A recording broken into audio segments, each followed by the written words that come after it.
चमकणारे केस, मोत्यांसारखे दात आणि नितळ त्वचा अशा जाहिराती बघितल्या की तुम्हाला पण वाटतं मला पण असंच पाहिजे.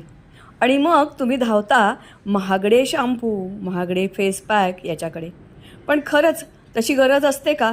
तुमच्या घरात फुकटात उपलब्ध असलेला उपाय तो मात्र तुम्ही करायचं टाळता. लिंबाचा रस वापरता, साल मात्र टाकून देता.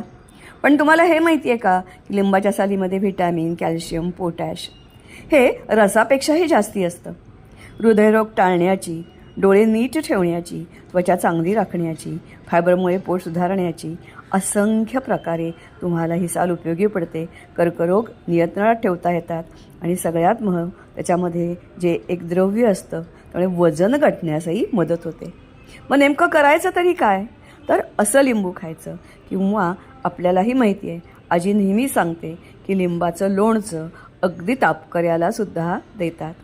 जितकं लोणचं जुनं तितकं ते गुणकारी, कारण त्याच्यात सालीचा वापर केलेला असतो. साल ओली असताना किसून तुम्ही फ्रीजरमध्ये ठेवू शकता किंवा लिंबू उन्हात वाळवून त्याची पूड करून ठेवू शकता आणि त्याचा वापर करू शकता. ज्या सालीचा मध घालून चहा वजन घटवण्यास मदत करतो.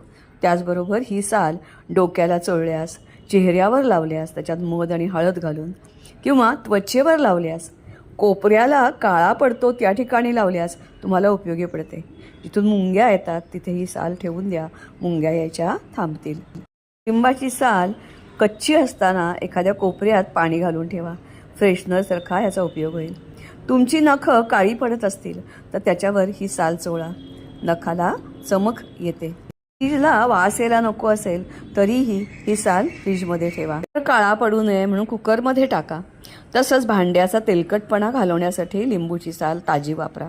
आणि लोणचं करायचं, किमान खायचं जरूर लक्षात ठेवा. अगदी आजारपणातसुद्धा आणि उन्हात आल्यावर हे सरबतसुद्धा. अर्थातच असं हे लिंबू आणि त्याची गुणकारी साल.